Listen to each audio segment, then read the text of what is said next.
Assalamualaikum warahmatullahi wabarakatuh. Alhamdulillahi wa kafa. Wassalatu wassalamu ala rasulihil mustafa wa ala alihi wa sahbihi wa man ihtada amma ba'du.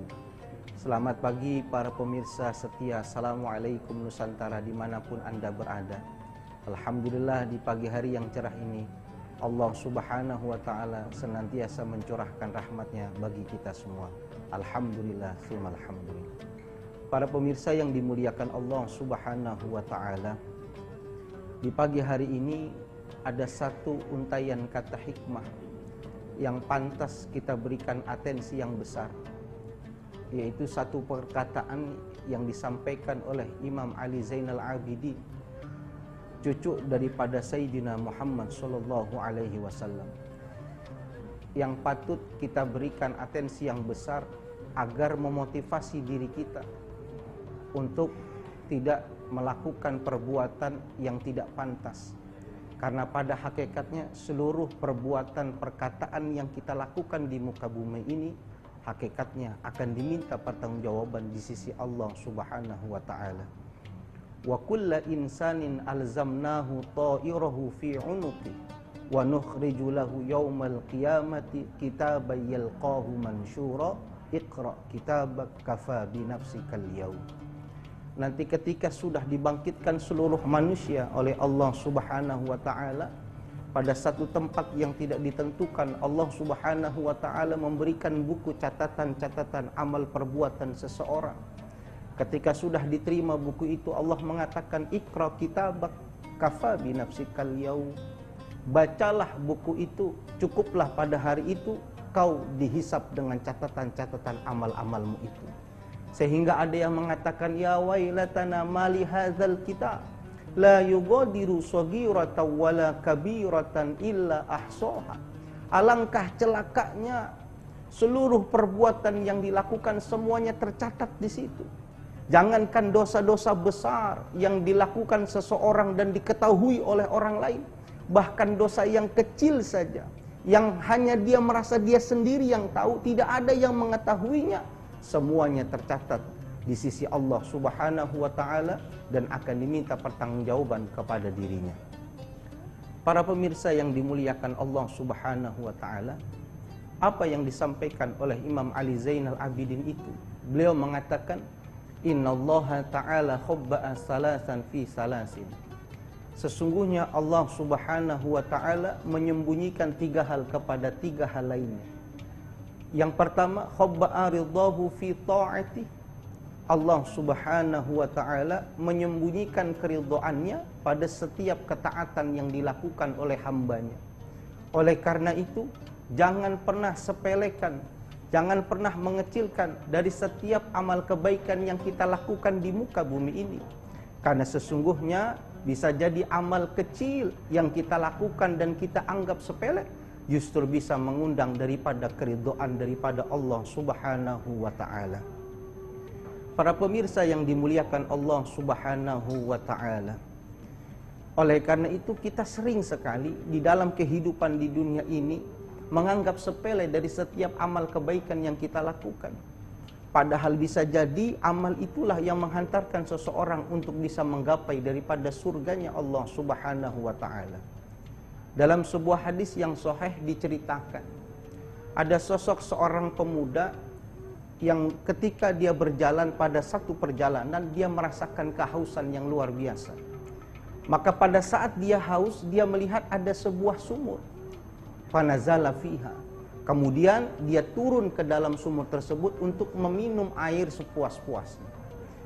Maka ketika sudah selesai minum, dia naik ke atas sumur, dia lihat ada seekor anjing yang menjulurkan lidahnya ke tanah karena merasakan kehausan yang luar biasa. Maka pemuda tadi melihat anjing itu iba. Ada rasa kasihan di dalam hati dirinya, sehingga dia memutuskan kembali untuk turun ke dalam sumur tersebut dan mengambilkan air dengan menggunakan sepatunya. Famalahu fauma'an summa amsakahu bifammihi summa raqyal qalb fasyakarallah faghfarallah.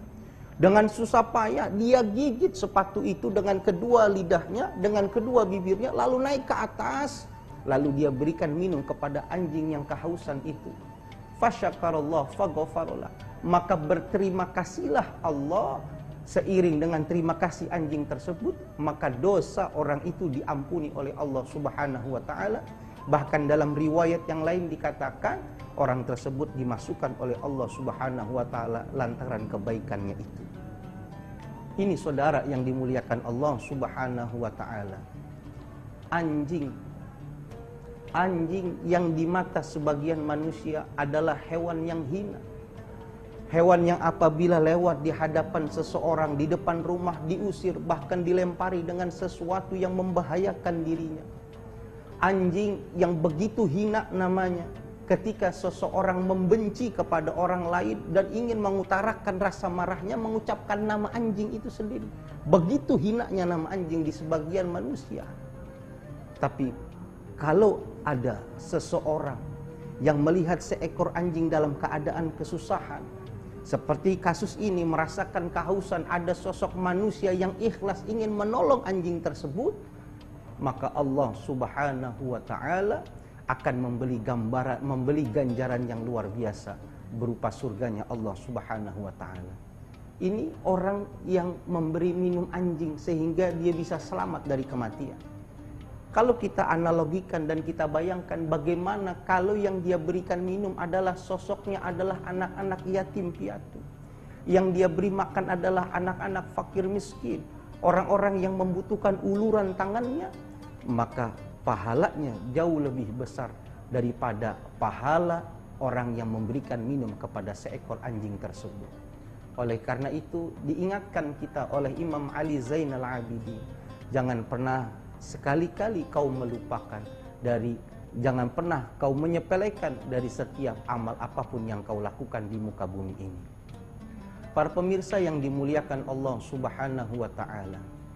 Oleh karena itu, ulama mengatakan ibadah itu terbagi menjadi 3. Ada ibadah yang modalnya besar, membutuhkan fisik yang prima, ganjarannya besar. Ada yang ibadah modalnya ringan, tidak membutuhkan fisik yang kuat, ganjarannya besar.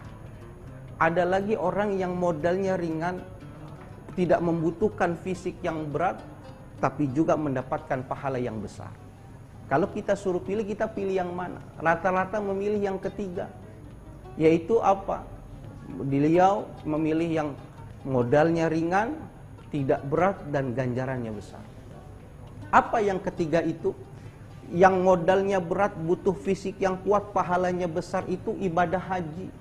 Ini ibadah yang super berat. Hartanya harus keluar.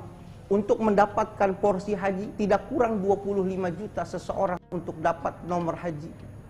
Nanti ketika sudah datang waktunya harus melunasi dan mempersiapkan berbagai macam persiapannya. Ketika sudah berangkat di tanah suci butuh stamina yang kuat untuk melakukan amal ibadah. Sehingga lelahnya, capeknya itu ketika mendapatkan predikat haji yang mabrur, maka orang tersebut mendapatkan pahala yang besar di sisi Allah Subhanahu wa taala.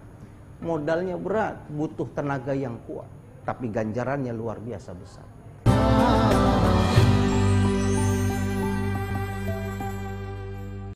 Yang kedua, ibadahnya modalnya tidak berat, tapi membutuhkan fisik yang kuat, sehingga ganjarannya pun besar. Ibadahnya apa? Ini yang disebut dengan ibadah puasa. Modalnya ringan, menahan hawa nafsu, menjaga seluruh kemaluan tubuh kita dari melakukan kemaksiatan dan menjaga sesuatu yang masuk ke dalam rongga tubuhnya. Ringan kedengarannya, tapi tidak semua orang bisa. Sehingga makanya Allah Subhanahu wa taala mengatakan orang yang berpuasa itu pahalanya langsung Allah yang mengasih dan memberikan. Karena apa? Allah sendiri yang mengetahui kualitas ibadah puasa seseorang itu. Kalau ibadah sholat bisa dikasih tahu pahalanya. Salah satu contohnya kalau dia berjamaah Allah kasih ganjaran pahalanya 27 derajat. Kalau sholat sendiri Allah kasih 1. Orang yang sedekah dikatakan dalam Al-Quran, masalul ladzina yunfikuna amwalahum fi sabilillahi kamasali habbah, bisa bercabang-cabang. Tapi kalau puasa, wa anna ajzibih, kata Allah, Allah sendirilah yang akan memberikan balasan kepada orang tersebut. Tidak semua orang kuat melakukan amaliyah ibadah puasa ini. Jangankan puasa Senin Kamis, jangankan puasa Ayyamul Bid, jangankan memuasakan hari lahir. Terkadang saja kita lihat orang-orang yang datang bulan suci Ramadan, tidak seluruh orang-orang yang beragama Islam itu mau melakukan ibadah puasa karena merasa berat dengan ujian puasa itu. Ini amaliyah yang kedua, modalnya ringan tapi butuh kekuatan fisik yang luar biasa dan dia dapatkan pahala yang besar di sisi Allah Subhanahu wa taala. Yang ketiga, modalnya ringan, enggak butuh fisik yang kuat, tapi ganjarannya sama besar dengan yang satu dan yang kedua. Apa itu? Lisan yang senantiasa berzikir dan lisan yang senantiasa bersolawat kepada Nabi kita Muhammad Sallallahu Alaihi Wasallam. Ini lisan ini yang digunakan untuk bersolawat, digunakan untuk berzikir, yang luar biasanya dalam keadaan apapun orang yang ingat kepada Allah, dalam keadaan duduk, dalam keadaan berdiri, dalam keadaan di perjalanan, dalam keadaan tidur, dalam keadaan di rumah dan lain sebagainya. Kalau senantiasa berzikir dan bersolawat kepada Allah Subhanahu wa taala, maka orang itu nanti mendapatkan ganjaran pahala yang besar. Dan orang yang senantiasa bersolawat kepada Allah, tidak ada yang bisa membatalkan pahala solawat seseorang, tidak ada. Karena begitu besarnya kemuliaan solawat itu.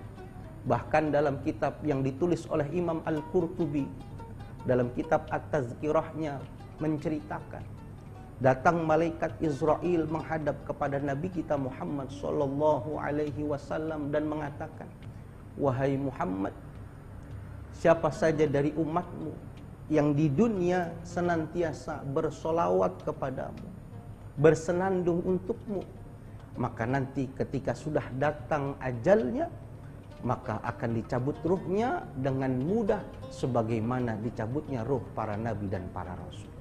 Ini keberkahan daripada orang-orang yang membaca solawat. Bahkan pemirsa yang dimuliakan oleh Allah Subhanahu wa taala, kita bayangkan betapa dahsyatnya ketika ruh ini akan keluar daripada jasad kita, sehingga kita bisa memahami betapa pentingnya solawat di dalam kehidupan kita. Jangan kita terpengaruh oleh sebagian orang yang mengatakan jangan bersolawat, untuk apa? Nabi sudah mulia, tidak perlu dengan solawatnya. Memang Nabi tidak butuh dengan selawat, tapi kita yang butuh selawat kepada Nabi Muhammad SAW. Sakitnya Pak, dahsyatnya ketika ruh ini dicabut oleh Allah Subhanahu wa taala, Nabi Musa saking penasarannya meminta kepada malaikat Israel bagaimana rasanya dicabut ruh itu daripada tubuhnya. Maka malaikat Israel mencoba menarik ruh daripada Nabi Musa. Ketika sudah ditarik, diletakkan kembali oleh Nabi Musa oleh malaikat Israel itu. Maka ditanya, wahai Nabi Musa, bagaimana rasanya ketika ruh itu dicabut? Maka Nabi Musa menggelengkan kepala seraya mengatakan, sakitnya ketika ruh itu dicabut daripada jasad dan tubuh seseorang, itu rasanya lebih sakit daripada seekor kambing yang masih hidup lalu dikuliti dalam keadaan hidup-hidup, masih lebih sakit orang yang dicabut ruhnya.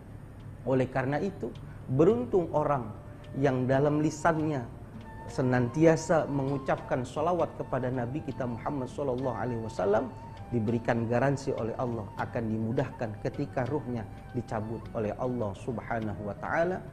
Seraya Rasul pun mengatakan, inna aqrabakum minni yaumal qiyamah aktsarukum alayya sholatan fid dunya. Orang-orang yang senantiasa bersolawat kepada Nabi kita Muhammad SAW, kata Nabi, dialah orang yang nanti pada hari kiamat dekat dengan Nabi kita Muhammad SAW.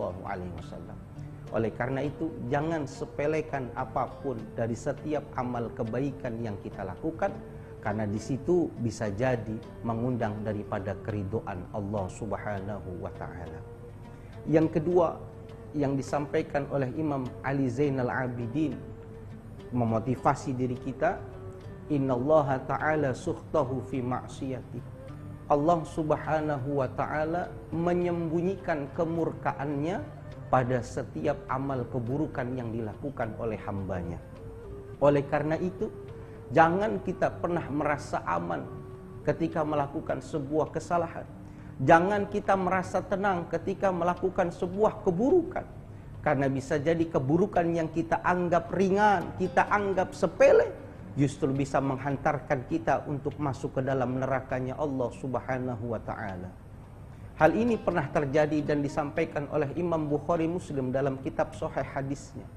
Diceritakan ada sosok seorang perempuan yang dikenal ahli ibadah, senantiasa sujud kepada Allah Subhanahu wa ta'ala, tidak pernah terlewat satu malam kecuali menundukkan kepala beribadah, menangis, menengadah, berdoa kepada Allah Subhanahu wa ta'ala. Tapi ternyata di dalam akhir kehidupannya Allah matikan dalam keadaan yang kurang baik. Sebab apa? Fi hirratin sajanatha hatta matat fadkhalat fiha an-nar. Karena lantaran seekor kucing yang dia pelihara di dalam kandang, tidak dia berikan makan kucing itu. Bahkan ketika dia pergi jauh, kucingnya tidak dilepaskan sehingga bisa makan daripada rerumputan yang tumbuh. Maka kucing ini meninggal, kucing ini mati. Maka Allah Subhanahu wa ta'ala memberikan balasan kepada perempuan itu dengan balasan yang tidak pantas dan kurang baik. Oleh karena itu, jangan sampai kita meremehkan daripada setiap keburukan yang kita lakukan.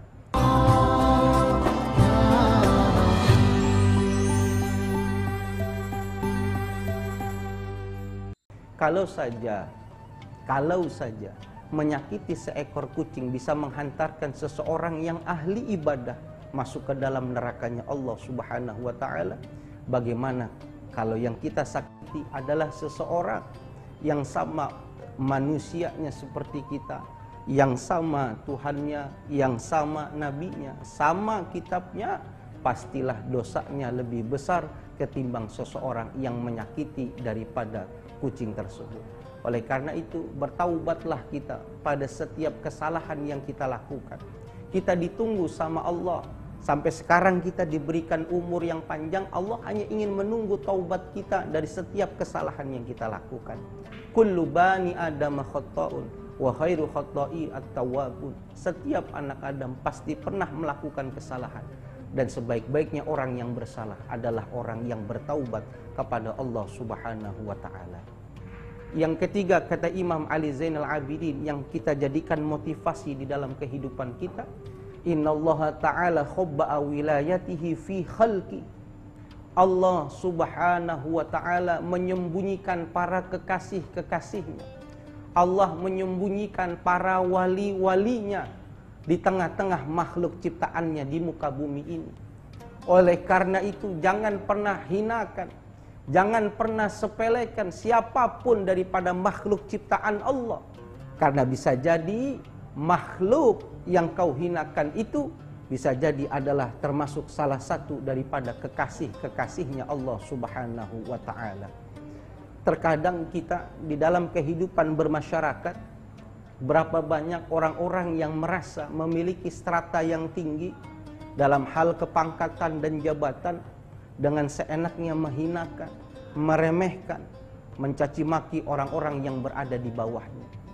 Padahal yang sesuatu perlu kita ingat dan kita tanamkan di dalam hati kita, Allah Subhanahu wa ta'ala tidak pernah memandang kepada hambanya berdasarkan harta kekayaannya, tidak pernah memandang kepada hambanya berdasarkan pangkat jabatannya maupun harta kekayaannya.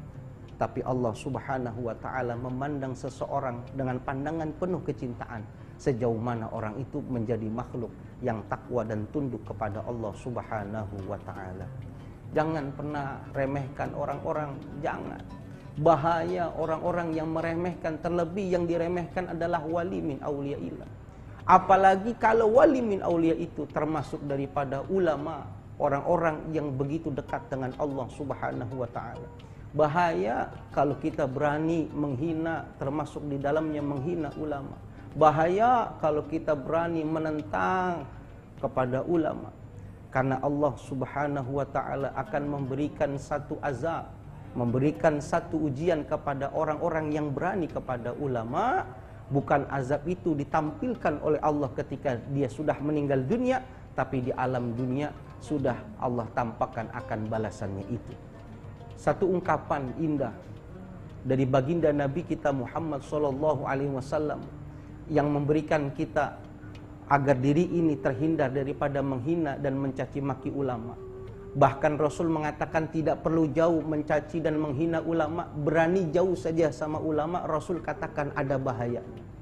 Apa yang Rasul sampaikan?